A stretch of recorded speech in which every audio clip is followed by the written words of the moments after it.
Hi, welcome to our first ever Saturday Sampler video. I'm happy that we got to do this today, maybe not under the best circumstances, but I hope you enjoy it.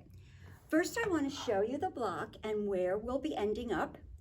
Today's block is number 6. It's called 8 Hands Around, and fortunately, you already know how to do all of this. We'll be making 4 large flying geese for the outer star points. We'll be making 4 smaller flying geese for the inner star points, and then we'll be making half square triangles here for the corners. So you're ultimately going to make a little star that goes right in the center. And then you'll be making a top strip and a bottom strip, adding the star points to the 2 sides, and then ultimately making your last horizontal seams. So let's go back and see how to get started. So you can see here that I'm made a little display of the pieces that you'll be cutting to make your star block today. We will have cut a large piece of the light medium fabric and then 4 large pieces of the background fabric to make your large flying geese. Now, if you remember from last time, Michelle had suggested that we add 1/8 of an inch to each of these, and that's the cutting directions I've given you. So you'll be doing the same thing using the slightly larger background squares and making the fast flying geese, the 4 big ones.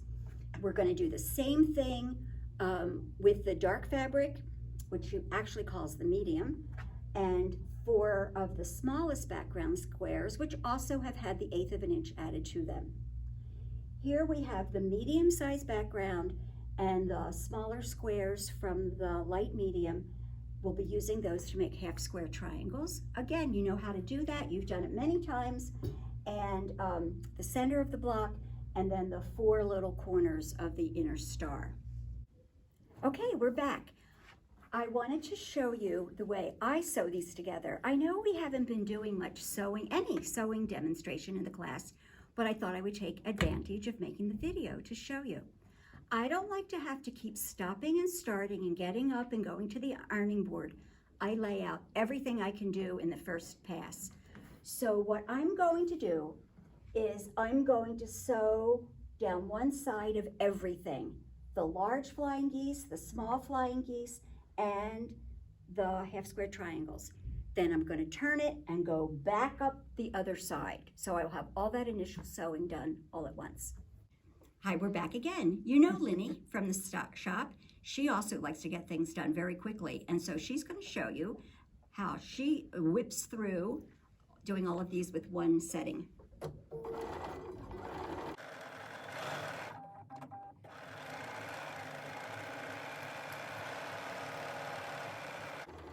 Linnie's continuing down the one side of the small half square, the small fast flying geese.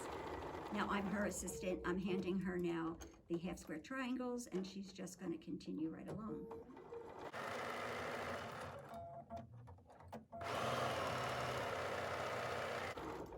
She's sewing on a 570, by the way. This is a quilter's edition of the 5 series. And when she gets to the end of this, she'll be using the cutter to cut the thread. And she's ready now to start down in the other direction. She just turns the whole thing around and goes again.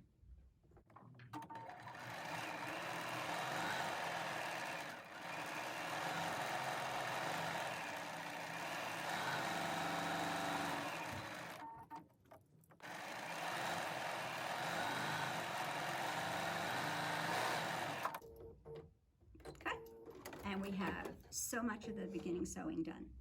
So just as a reminder, you'll have these heart-shaped pieces onto which you're adding the other square in the opposite direction. Linnie's going to do that sewing for us. And she's going to do the exact same thing. She'll just keep sewing all of them and then turn them around into the other direction. It would be really convenient at home if you had someone handing them to you as you sew.